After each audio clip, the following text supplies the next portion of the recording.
बार बार मैं उसको कॉल करूं, उस लड़की का भी बार बार मन में विचार आएगा मैं उसको कॉल करूं, बार बार उसके मन में बार बार ये अभिलाषा पैदा हो जाएगी, एक लालसा, एक चाहत पैदा हो जाएगी कि मैं उसको बार बार फोन करूं, उसको उससे बातें करना अच्छा लगने लगेगा, उससे बातें करना उसको मन को भाने लगेगा, उसके दिल में एक अरमान जागने लगे जाएंगे, सपने पैदा हो जाएंगे, कल में जो सोचना शुरू कर देगा, और वो अभिलाषा उसको किसकी ओर लेके जाएगी? पाप की ओर लेकर जाएगी। वो ही अभिलाषा उसको पाप की ओर लेकर जाएगी, और पाप में जब लेकर जाएगी, वो पाप में जब फंस जाएगा तो फिर क्या करेगा? परीक्षा में पड़ेगा। कैसी परीक्षा में पड़ेगा? फिर परमेश्वर उसके जीवन में बीमारी को, प्रॉब्लम को, समस्या को, गड़बड़ी को, और उसके जीवन बहुत सारी समस्याएं पैदा हो जाती है। क्योंकि परमेश्वर कहता है कि क्या तुम नहीं जानते तुम्हारी देह मेरा मंदिर है, यदि इसे तुम नाश करोगे मैं इसमें नाश करूंगा। और यदि हम उस परमेश्वर के मंदिर को दूषित करेंगे, परमेश्वर की आज्ञा को तोड़ेंगे, परमेश्वर कहता है व्यभिचार ना कर, और फिर भी हम व्यभिचार करते हैं, फिर भी व्यभिचार कर, वो साफ साफ कह रहे हैं कि तुमने व्यभिचार नहीं करना, पाप नहीं करना, और फिर हम जानबूझ के फिर पाप कर रहे हैं। तो यानी कि आप परमेश्वर की आज्ञा को तोड़ रहे हो, परमेश्वर के वचन को तोड़ रहे हो, उसका डर नहीं है आपके जीवन में, और इसीलिए क्या है? फिर परमेश्वर का क्रोध भड़कता है जब हम पाप करते हैं। तो हालेलुया, हालेलुया। परमेश्वर का क्रोध भड़कता, परमेश्वर में वो सजा नहीं देगा, परमेश्वर हमसे दूर हो जाएगा। सुनिए ध्यान से, परमेश्वर अपने बच्चों को कभी उसमें बीमारियों में नहीं डालता। वो क्या करेगा? जब आप पाप करोगे तो वो आपसे दूर हटना शुरू हो जाएगा, और वो दूर जब हटेगा तो फिर शैतान आपके जीवन में प्रवेश करेगा, और वो शैतान फिर आपके शरीर के अंदर तरह तरह की बीमारियां पैदा कर देगा। हालेलुया।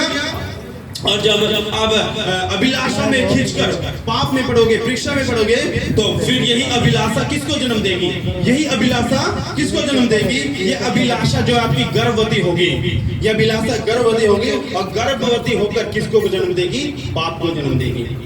पहला अभिलाषा में पढ़कर, अभिलाषा में खींचकर किसमें? परीक्षा में पड़े, और परीक्षा में पढ़ने के बाद फिर वो गर्भवती हुई अभिलाषा, और फिर उसने अभिलाषा ने किसको जन्म दे दिया? पाप को जन्म दे दिया। वही थोड़ी देर पहले मैं क्या कह रहा था, पहले वर्ष में नॉर्मल चैट शुरू हुई, वो अभिलाषा थी, नॉर्मल चैट स्टार्ट हुई, वो एक अभिलाषा थी, नॉर्मल तरीके से बात करना शुरू किया, और वो अभिलाषा बढ़ती गई, और अभिलाषा जब बढ़ती गई तो हौली हौली हौली वो गर्भवती होती गई, और वो पाप अभिलाषा बढ़ती गई और पाप की ओर लेके जाती गई, और जो जब गर्भवती हुई तो फिर वो एक नॉर्मल चैट से, एक दोस्ती से, फिर वो किसमें बदल गई? बॉयफ्रेंड गर्लफ्रेंड में बदल गई, यानी कि पाप को जन्म दे दिया, और फिर पाप पैदा हो गया इंसान की जिंदगी में। हालेलुया। और जब पाप जब बढ़ जाता है, जब पाप बढ़ेगा और पाप उस व्यक्ति के जीवन में आएगा, तो फिर पाप किसको जन्म देगा? पाप किसको जन्म देगा? मृत्यु को जन्म देगा। फिर पाप से क्या पैदा होगा? मृत्यु पैदा होगी। जैसे कि रोमियो 6:23 में परमेश्वर वचन कहता है, उसके कलाम में लिखा है वचन में कि पाप की मजदूरी क्या है? मौत है।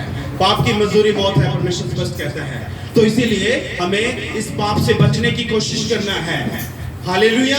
किसी से घंटों लगता फोन पे चैट ना करे, बात ना करे, पॉइंट टू पॉइंट बात करें, पॉइंट टू पॉइंट बात करें। हालेलुया। अब हमारे पास भी किसी का कॉल आ जाता है, जवान लड़की का है, फोन का, बहू का जैसे फोन आता है, हम घंटों नहीं बात करते उसके साथ, हम बोलते हैं हाँ जी बहन क्या बात है, हाँ बच्चे क्या बात है। उस लड़की को या बहू का बोलते हैं, हम बोलो बहन क्या बात है, बोलो बेटे क्या दिक्कत है तुम्हें, क्या प्रॉब्लम, क्या परेशानी है। वो हमें अपनी प्रॉब्लम बताते हैं, हम उसके लिए प्रार्थना करते हैं, और एक दो वचन से समझाकर बस कॉल डिस्कनेक्ट करते हैं। क्यों? क्योंकि हमें पता है कि ज्यादा देर बात करना हानिकारक हो सकता है। हालेलुया। क्योंकि अभिलाषा हमारे शरीर में, हमारी आंखों में अभिलाषा पैदा होगी, और वो अभिलाषा गर्भवती होगी, और वो फिर पाप को जन्म देगी, और फिर वो पाप से मृत्यु उत्पन्न होगी, फिर वो पाप से मृत्यु पैदा होगी, और वो पाप हमें मृत्यु की ओर लेके जाएगा। तो फिर हम ऐसा काम क्यों करें? हालेलुया।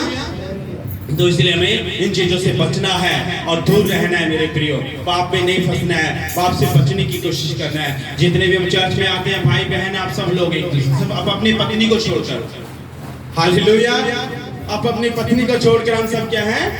भाई बहन का रिश्ता है। सबको अपनी बहन की नजर से देखिए, बेटी की नजर से देखिए। Hallelujah, praise the Lord. हाँ, सुख दुख आप बांट सकते हो, क्योंकि बनाया प्रभु ने इसलिए हमें कि एक दूसरे का सुख दुख बांटे, और मसीह में हम एक दूसरे का ध्यान भी रखना है, ख्याल भी रखना। आपकी कोई रिलेशन में है, आपका कोई जानकार है ना, और परमेश्वर का धन्यवाद करते हैं यदि वो व्यक्ति पाप से फिरकर और परमेश्वर की ओर आ जाता है, और उस रिलेशन से बाहर निकल कर परमेश्वर की ओर आ जाता है, तो परमेश्वर कहता है, प्रभु कहता है कि दुख सुख बांटो एक दूसरे का ख्याल रखो, एक दूसरे का ध्यान रखो, लेकिन पाप में ना पड़ो।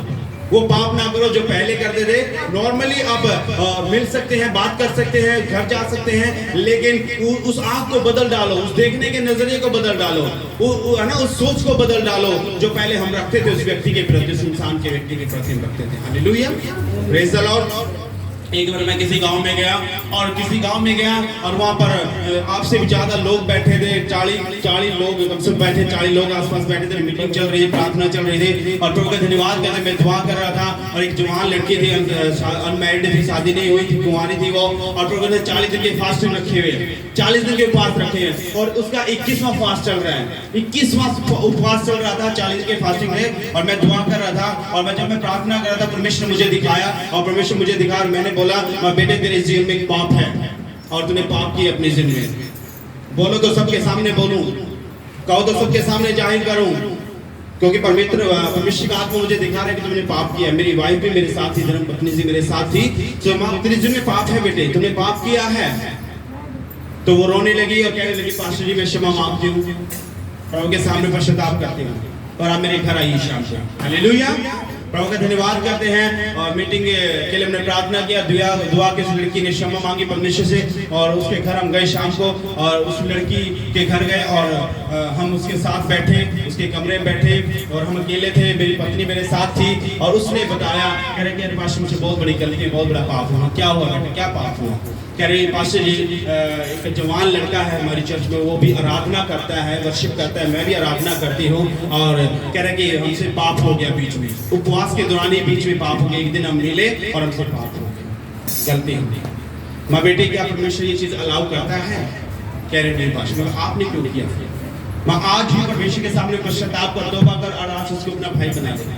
हालेलुया, आज उसको अपना भाई बना ले। उसने कहा ठीक है पास्टर जी, आज से मैं उसको मेरे भाई की नजर से देखूंगी और स्पष्ट उसको बोल करके कह दूंगी आज से तो मेरा भाई मैं नहीं। Hallelujah, hallelujah. और कह रहा उसका number block, WhatsApp block, Facebook block, Insta block, सब कुछ ब्लॉक। उस लड़की ने मेरी आंखों के सामने सब कुछ ब्लॉक किया, फेसबुक से, इंस्टा से, व्हाट्सएप से, सारी जगह से उसने इसको ब्लॉक मारा, नंबर भी ब्लॉक मारा मेरे सामने उसने। और आज वो एक अच्छा जीवन जी रही है बेटी, एक अच्छा पवित्रताई वाला जीवन दे रही है, एक अच्छा आराधना में चल रही है, एक अच्छा परमेश्वर की सेवा कर रही है, अच्छा प्रभु में बढ़ रही है आगे। इनके पाप को छोड़कर उसने अच्छाई का रास्ता अपना लिया, बुराई से निकलकर वो अच्छाई की ओर आ गई। Hallelujah, praise the Lord. तो इसीलिए प्रभु का धन्यवाद करते हुए इन चीजों से बचना है। आगे एक वचन और हम देखेंगे, कुलस्सियों 3 अध्याय, कुलस्सियों की किताब 3 अध्याय देखेंगे।